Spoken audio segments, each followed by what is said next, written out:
And so now, the moment we've all been waiting for, I'm happy to introduce to you, all of us, our keynote speaker this morning, Mayor Vince Lago. We're so proud of this tradition.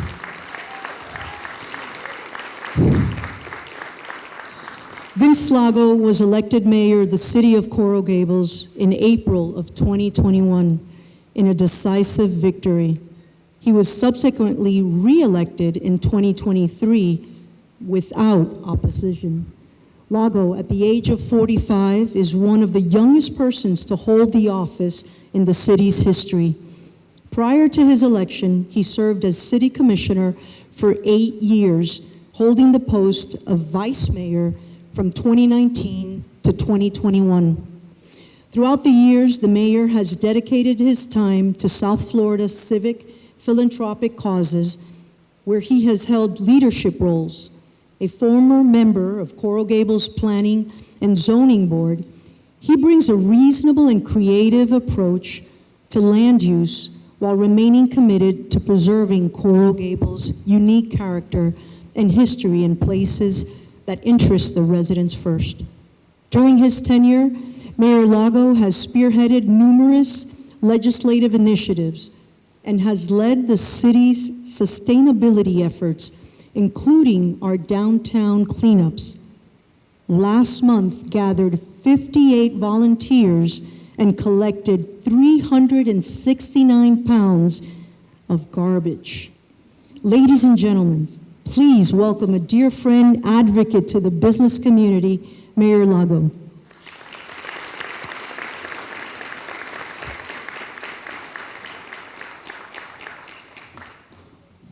Good morning. Good morning.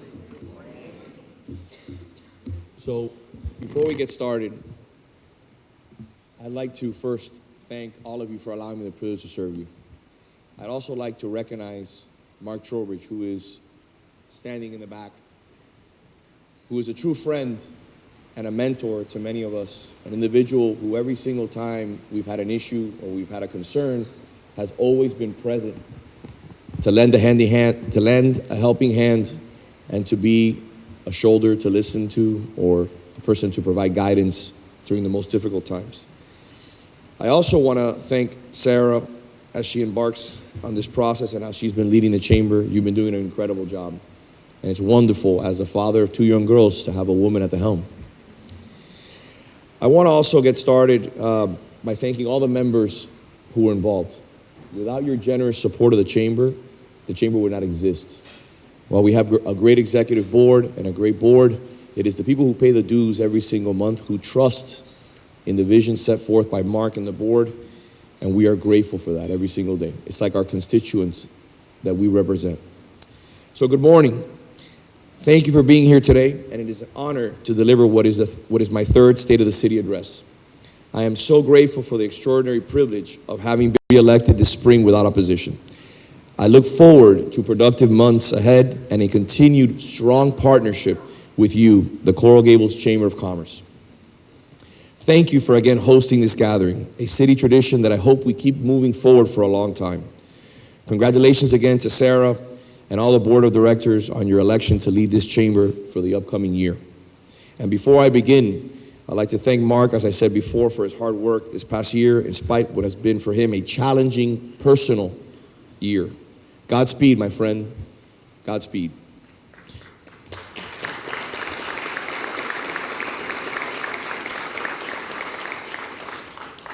Tradition, such as is an important element in the fabric of urban life. Yet I can say with certainty, our city is changing. Change is inevitable. Growth is desirable, yet not at the expense of losing the character of our community. The question I pose to you today is not whether Coral Gables is going to keep evolving, but how will we evolve? In 2 short years, our city will mark its 100th anniversary, a centennial celebration that provides an opportunity to look back on our many achievements. We must also ask the question, where will we be in the next 2 years, 5 years, a decade from now? What does the next century hold for us? We owe much to our leaders, past and present.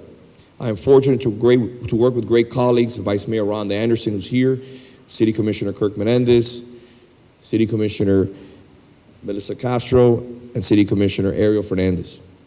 I am also grateful for our hardworking professional staff, our City Manager Peter Iglesias, Assistant City Manager Alberto Parjus, City Clerk Billy Orquilla, and the newest member of the senior team, City Attorney Cristina Suarez. Thank you so much for your leadership. Along with our entire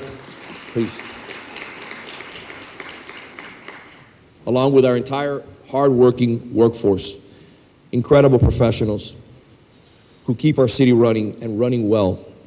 We are proud to be the recipient of a multitude of awards for urban excellence. Coral Gables consistently tops the list for the best places in Florida to live. Why would you say that? I believe there are three constants that matter most. First, our public safety. Do people feel safe on the streets? Number two, economics. Our city coffers healthy and our business is thriving. And the third, the intangibles. We will call it quality of life. Does a city have parks and green spaces, places to ride a bike or go out for a stroll, shops and restaurants, art and culture? And yes, importantly, can you find a place to park, which is always difficult throughout Miami-Dade County? Public safety will always be our top priority. Over the past 12 months, we have placed increased emphasis on neighborhood patrols, community outreach, and public engagement. Thanks to our Neighborhood Safety Aid Unit, we have officers in neighborhoods throughout the city. You cannot miss the bold e-cars cruising our residential streets. Reminiscent of the cop on the street corner of a bygone days, these highly visible officers provide residents with a heightened sense of security and connection with our police. It's all about connecting on a one-to-one level. At a time when police tactics have been called into question across this nation, we stress collaborative and interactive relationships. The payoff, Coral Gables' reputation for safety. We stand with the blue unequivocally. We have never stepped away from supporting our police, and we are spending millions and millions of dollars in ensuring that our police have the best technology at hand, from cameras to the best technology to ensure that our residents are protected. Next month, we continue meeting our commitment to the downtown by adding 5 police officers to the downtown unit for a total of 15 officers by the fall of 2024. We're expanding our police force for the first time in over a decade. This is the first time it happens, and we will continue to grow our police force because at the backbone of every civilized community is our police force. Thank you, Chief.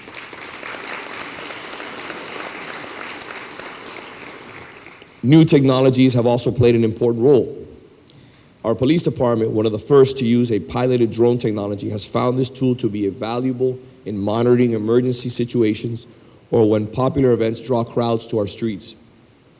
Another recent enhancement is our mobile command post.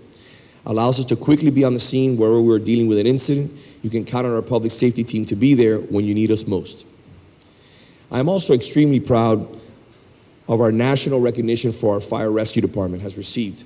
It ranks in the top 5 percentile for EMS in the nation as measured by response times and professionalism of our highly skilled paramedics. The American Heart Association has recognized our fire rescue personnel with a Gold Plus Award for how we handle heart attack victims. Our early response protocols allow us to rapidly identify suspected cases and trigger an immediate alert to hospital personnel. Nobody wants to suffer a heart attack, but in Coral Gables, we are saving lives because of our incredible fire department. Thank you, Chief, for your leadership.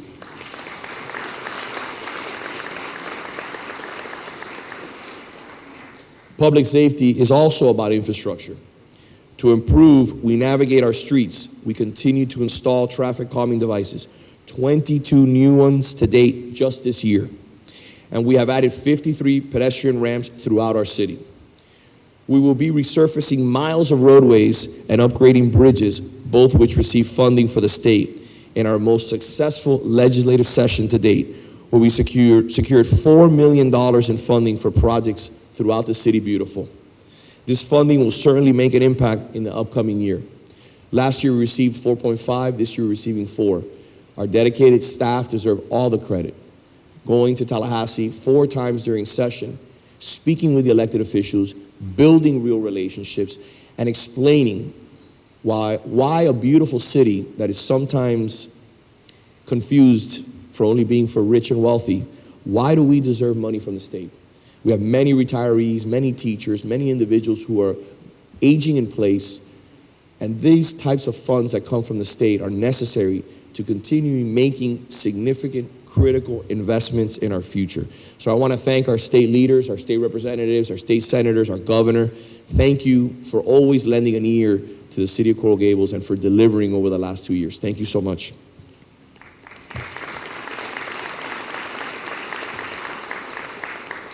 Still, like cities across the country, some of our most critical infrastructure challenges have to do with transportation. Towards this end, we're in the process of redesigning the Andalusia Mobility Hub. Construction is almost complete for a new 450-space public parking garage on Menorca Avenue, adjacent to the Public Safety Building.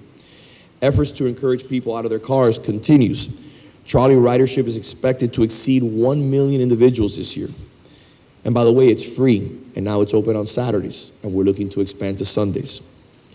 After decades of discussion, working together with one of our most important partners, FP&L, and Addis Carril, one of the board members who joins us today, was certainly a champion for us. We are moving forward with a massive and exceedingly important project. The undergrounding of power lines is finally underway. I've been working on this project with my colleagues in the commission and the leadership of our manager over the last 5 years, and we are proud to say that we're saving the residents hundreds of millions of dollars, and the FP&L has stepped up to the plate.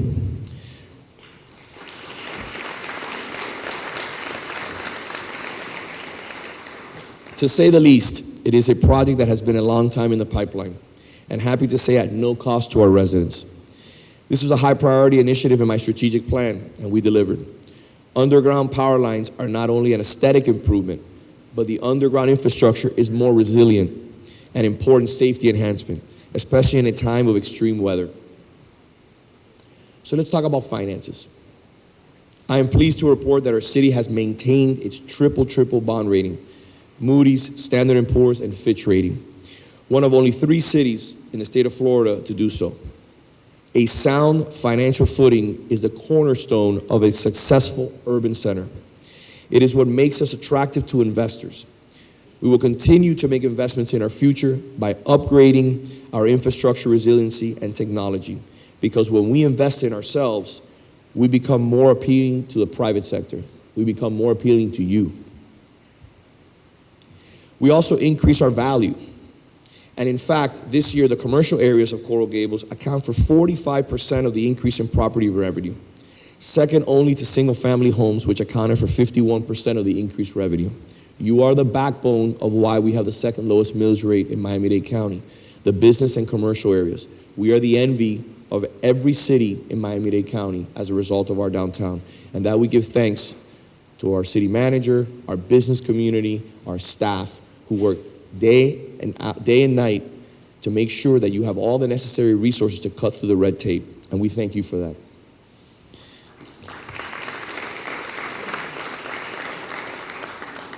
Indeed, our commercial districts are thriving. Not many cities can claim to have an established and sought-after residential community and a bustling downtown that you can enjoy day in and day out. It is this mix of residential and professional environments that draws people to the CityBeautiful to live, work, play, and invest. Our central business district is where most of our multinational businesses and foreign government offices are located. Most recently, the Consulate of Guatemala, Paraguay, Mexico moved to Coral Gables, bringing the number of foreign offices to 21. And that will grow next year. The only issue we're having, and I hear from this on multiple occasions, especially from Belkis and her team, they can't find office space. Everybody wants to move to the CityBeautiful, but we can't find office space. We're working on that. So we also have a new Fortune 500 company coming to the neighborhood, Ryder Systems. The global logistics company is relocating here, having signed a long-term lease for 2 floors at the Colonnade Office Tower, just steps from Miracle Mile. The offices will be home to 800 employees, many who will remain working remotely or in hybrid work capacity. Approximately 120 employees will be in the office. For every job Ryder brings, 2 more jobs are created here in our community. We look forward to welcoming Ryder in early 2024. Our downtown is thriving. 14 retailers, 31 restaurants have opened in the past year, with another 10 retail shops and 20 new restaurants coming soon. Our downtown occupancy rates are impressive, with more than 97% occupancy in retail and 86% in the office market. Last year, more than 1.4 million pedestrians visited Giralda Plaza, and some 6.6 million visited Miracle Mile. It's great to see these numbers continuing to grow. And again, the business community is responsible for that.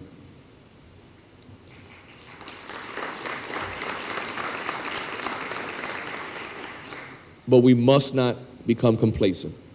To ensure that we continue to aggressively market our business community, our city's economic development department stepped up and filled the gap when the longtime business improvement district disbanded.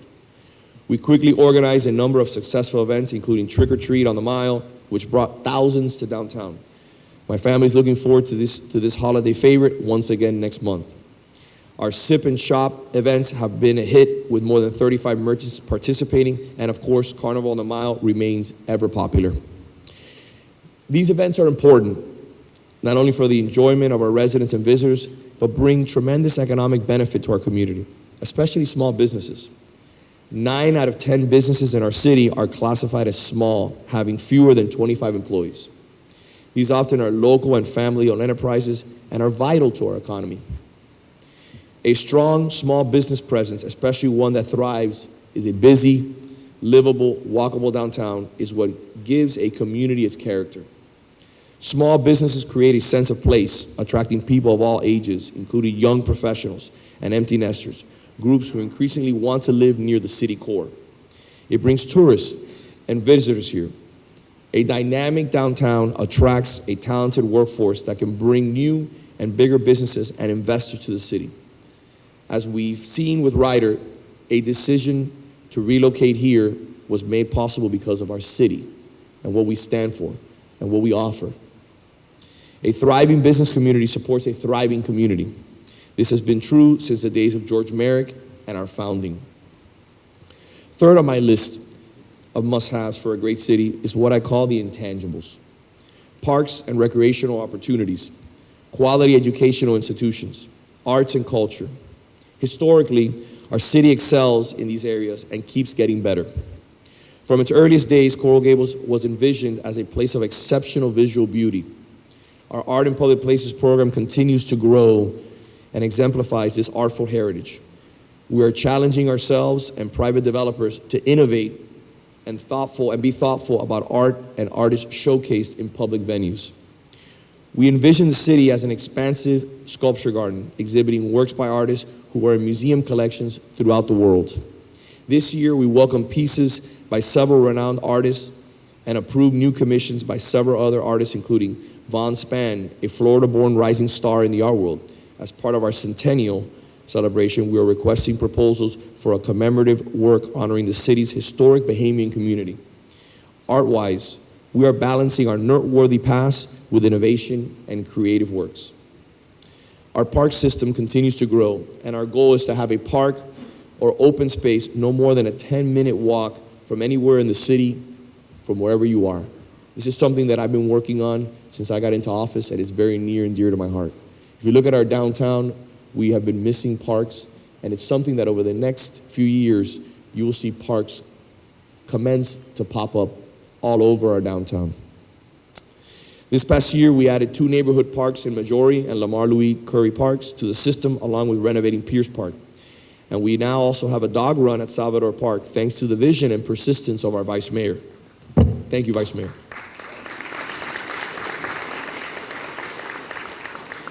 We continue to beautify our green spaces, having planted more than 60 new trees, thereby expanding and protecting our magnificent canopy. Greenery that makes Coral Gables a standout in South Florida cities. The renovation of the Coral Gables Golf and Country Club is ongoing. It is a huge project, but an important one that is a testament to our historic past. The original clubhouse, older than our city, was built as part of George Merrick's vision for a Mediterranean Riviera. Once a center of all social activity in our city, it is coming back to life to be enjoyed by future generations. At the same time, we're embracing new contemporary park development, funding the Coral Gables segment of the Underline project, which is fully funded, a linear park under the Metro rail system, a welcome enhancement for the stretch of US 1 that bisects our city. I worked on this project, and this is one of my legacy projects. It's something that I'm extremely proud of, and I think my daughters will enjoy, and many people in this community will enjoy. This is not coming from taxpayer dollars. This is being funded through a mechanism that myself and my office created, which is using impact fees from developers who are building within 1,000 feet of the underline.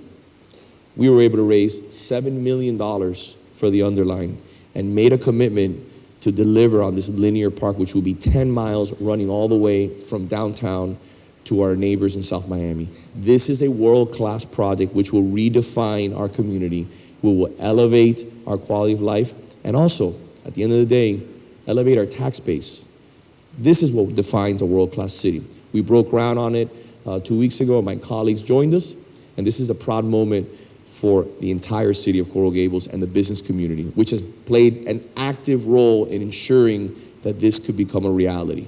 This doesn't become a reality without the business community donating and leading the way.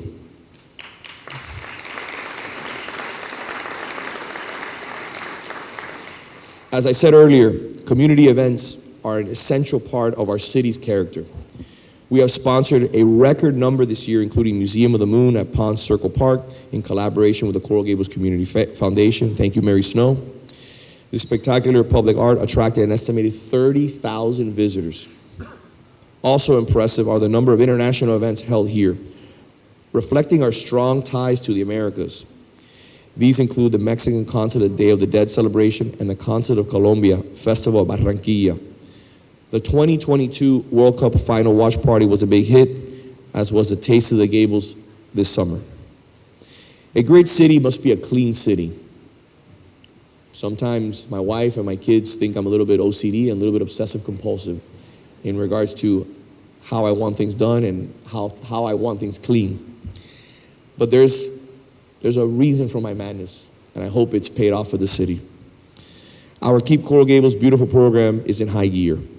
We've held more than 36 cleanup events in partnership with the Chamber that involve hundreds of volunteers and participants. The Chamber also collaborates with us on our Commercial Beautification Awards. This year's winner are Fiola, Mint Wellness Center, Bugatti, and Ella Bella Rocio Bridal Culture. One of the things that I'm also very proud of that you may not see that deals with cleanliness is what we've done in regards to replanting all our landscaping in downtown, which hadn't happened in over a decade. We also passed a piece of legislation that I presented, which some of the businesses in the beginning faced a little heartburn over it, but I think it's critically important. And that was requiring businesses and storefront owners and business owners to clean their sidewalks, pressure clean their sidewalks and their facades every 6 months. It was amazing to see the difference, the immediate difference when you pressure washed the sidewalk. We are the City Beautiful. You can't call yourself the City Beautiful if you don't see the beautiful pink sidewalks that we're so well known for. So it's about taking pride in who we are. It's about picking up that piece of garbage on the floor. It's about fixing something that may be out of order. It's about contacting one of your colleagues, whether it's the vice mayor, whether it's Commissioner Castro, Commissioner Fernandez, or Commissioner Menendez. Reach out. Send that text message. Send that email. This is out of line. This is out of order in the city. Without you, we will not be able to continue to hold the standard that we hold, to continue to elevate the quality here in the city. So I ask you to please partake in that vision. And please, with all candor, if you don't have my cell phone number, if you don't have my email, I'll give it to you at the end. But we need your input and we need your guidance on that front. Much of what we've accomplished in the city is tied to technology and projects led by our award-winning IT department. We have been recognized many times over the last few years for our smart city initiatives. Thanks to expanded digital capacities, permitting, and a building plan review are now fully online, a real customer service enhancement for anyone doing construction work, be it a single-family homeowner or a large developer. We've simplified the process, we've streamlined it, and we've made it much easier.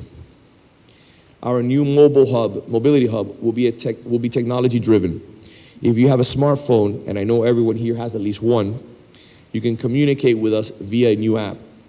Also, if you have not yet visited our new website, please do so.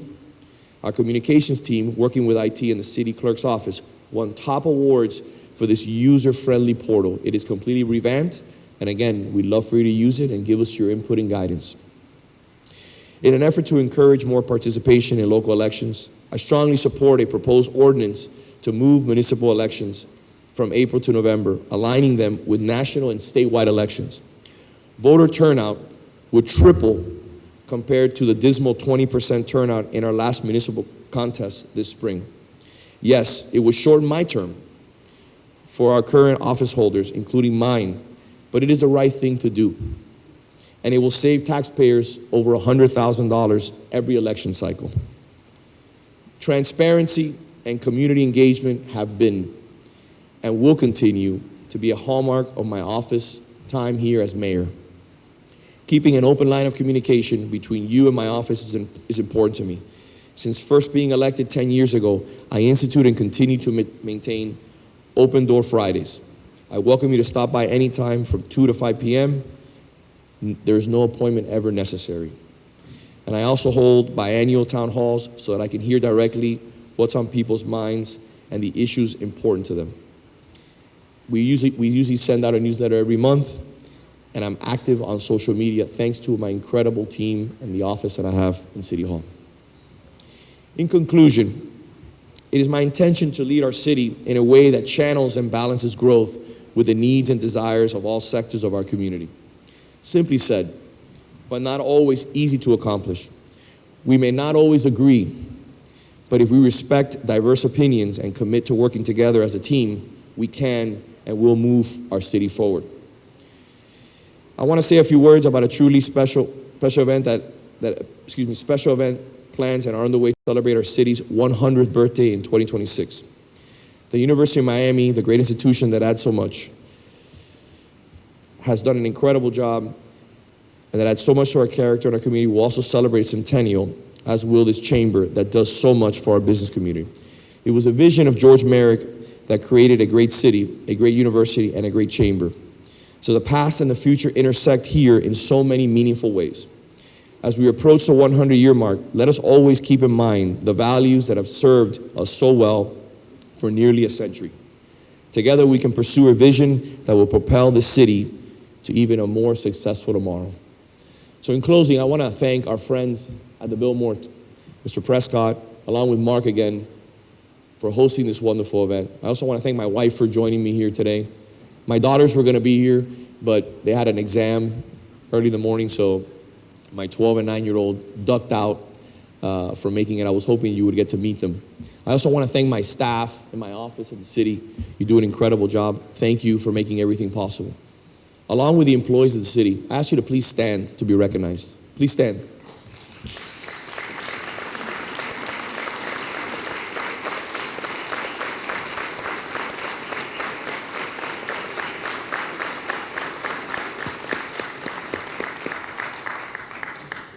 These are the true heroes.